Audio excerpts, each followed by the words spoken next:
Hello and welcome back to Bookmark Chronicles. Today I am reviewing The Dragon Republic by R.F. Kuang. So if you've not yet read The Poppy War, I really can't say too much for you, but I will say that I ended up rating this 4.75 out of 5 stars and it hurt my feelings, honestly. She doesn't know it, but I officially have beef with Rebecca Kuang now because there's a plot twist in here that I feel was so fucking disrespectful, but it was still a great ride. If you are interested in learning a little bit more about the Poppy War, I do have a full review of that, so I will link it in the cards above and in the description below. But if you haven't read that book, I really can't say much else because I don't want to spoil anything for you. So thanks for tuning in, but you gotta go. On the other hand, if you have read the Poppy War but have not yet read The Dragon Republic, we pick up here a little ways after where the Poppy War left off. So we now know that Ren is the new commander of the Psyche. Ren being in charge is kind of an up and down situation. She is great at strategizing, however, she is a little hot-headed, so sometimes her decisions don't always make sense. She is also struggling with her addiction to opium. So that's really all that I can say if you've read book 1 but haven't started book 2, but I do also want to warn you that there are quite a few content warnings, including self-harm, suicide, sexual assault, and addiction. So if you read book 1 but have not yet started this one, this is your official spoiler warning because I'm gonna get into all the details and why I feel so betrayed. Okay, so if you watched my review of the Poppy War, I had a few questions at the end of book 1. The first one was, where the hell is Master Jang and is he coming back? So far, we haven't seen him. So I don't know if he's gonna pop up in book 3 or not, but I'm kind of surprised we didn't see him this time, but then again, I think the flow of the story actually worked pretty well. One of the other questions that I had was if Ren would just happen to see her foster family again, particularly her little brother Kasegi. And so it was actually kind of nice that we did get to see him and he's like growing up and not a little toddler anymore. I don't even know if he was really a toddler. In my head, he was a toddler, but he might have been like 10.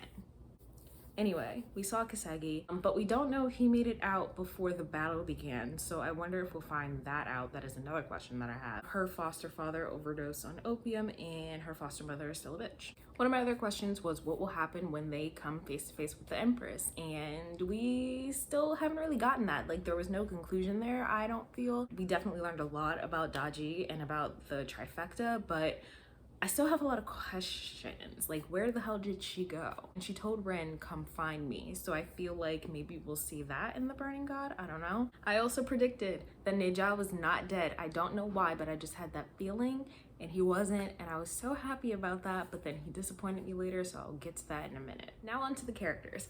I still don't like Ren, but that's okay. Again, I don't think she's necessarily meant to be likable. She was very young when she had to fight in the third Poppy War, so I understand that some of her decisions don't always make sense. That on top of going through withdrawal from her addiction and the fact that they let the Hesperians like examine her and shit, I had a huge problem with that. I'll get to them in a minute. One thing in addition to me not liking Ren that lowered my rating just a little teeny tiny bit. I mean, this basically is a 5-star. I gave it 4.75, but I am so fucking sick of hearing about Alton. I don't care. I don't care anymore. He's gone. I don't buy that Ren loved him or was in love with him. I never got that feeling from the book.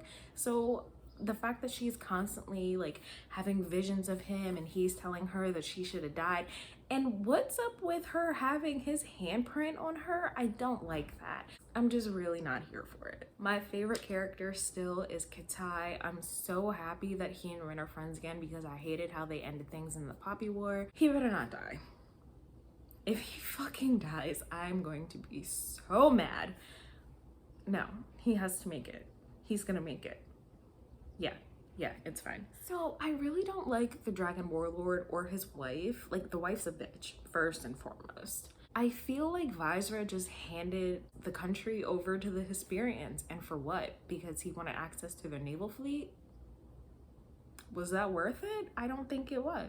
I'm really confused about why he would make that decision, and if it's because he still thinks that they can cure Neja. Like, obviously they can't. That just didn't make any sense to me, and it's also kind of weird that his wife follows their religion, and I don't know. I'm just really and she's always over in Hesperia or whatever the fuck their country is called. Like, I don't know, that's just weird to me. Daji.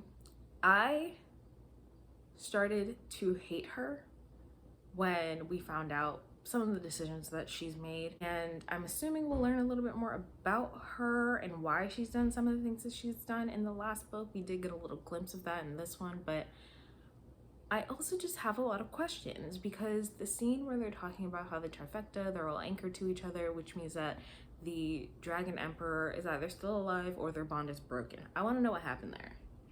Like, I need the details of that particular part because it's making me start to question some things. So I said before in my last video that I didn't particularly have any feelings towards the people of the Psyche. I mean, I like them, but I was a little indifferent, despite the fact that I really loved Ramza. They're all dead now. And it hurts. It hurts. Well, Chagon, but I don't know where he went to warn the Catraids about the coup. But he didn't come back yet, so I assume we'll see him at some point.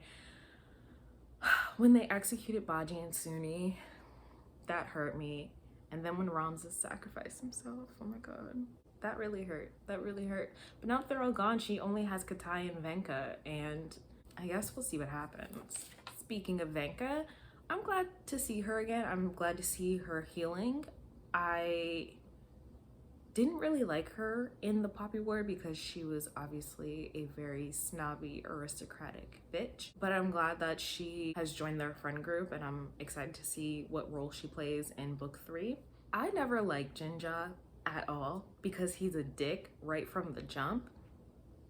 But the Emperor did not have to put him in dumplings and send them to his parents. That was a little over the top.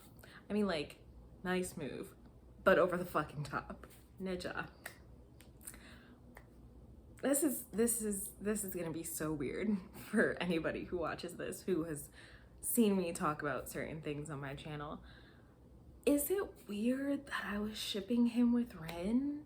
Is it weird that I wanted that to happen? And y'all know how I feel about romance novels. I don't always like them. I feel like I wanted it to happen because it wasn't happening, if that makes sense. Probably not, but I think that's my logic behind it. So when he literally stabbed Ren in the back, I was so upset. That hurt. Oh my god, my soul. I tweeted RF Kwong, but she didn't respond. So that hurt. It hurt me so bad. That is like the worst. I hated it. I still want to like him as a character, but it's hard because he betrayed Ren. But then at the end, he saw them rowing away and didn't sound the alarm. So I don't know what that was about. But also I feel for him because of the dragon taking him over when he never wanted to be a shaman in the first place, and he's still sort of in denial. And I think he still feels guilty about what happened to his younger brother, which is understandable, but I don't know how his storyline is gonna end, honestly. I mean, now he's next in line for the throne, so that could be something. I don't know. Can we just talk about the Hesperians for a second? First of all, fuck Sister Petra. She can die. So can all of them, really, because the way that she is so convinced that basically how anybody outside of Hesperia, is that the name of the country? I'm gonna call it that. Basically how anybody outside of them is inferior and they're not as smart, and it's by nature, and it's because of the like just fucking white people. Basically all they wanted to do was colonize. That is basically what this comes down to, and it's so fucking frustrating. But also I like how she incorporated that. But god, can we just blow up all of them or something? Like, they can all die at this point. That's how I feel. So those are most of my feelings regarding the events of the Dragon Republic. I am going to start reading The Burning God as soon as I finish filming this video because I need to know what happens now. Also, Rachel on Twitter was like, wait till you get to the next book. It gets worse. I mean, better. And I was like, ma'am, like, what? Why would you say that to me? That hurts. So I don't know what to expect, but I do have some questions. First question is, where the fuck is Daji? Also, is the Dragon Emperor alive, or did they just break their bond somehow? Or did he have to give like their blessing to not die when he died? Because the prophecy said one will die, one will rule, and one will sleep forever. Next, is Chagan gonna come back? He went to warn his family about the coup and everything, so I assume he'll come back to the psych since it was created by his mother, but technically they were spies. I don't know. Is Master John coming back? Like, is he still in the Chulu Quarik? Is he coming back ever? Like, I thought he was gonna come back this time, but he didn't, so I don't know if he's just like, nah, fuck all of this, or if he's actually gonna reappear.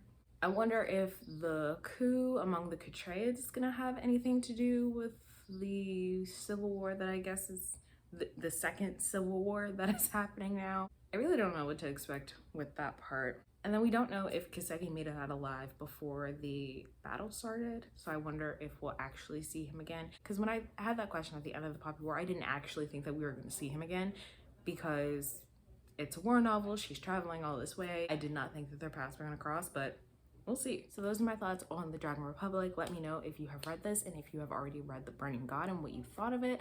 Otherwise, that's all I have for you today, and I'll see you in the next video.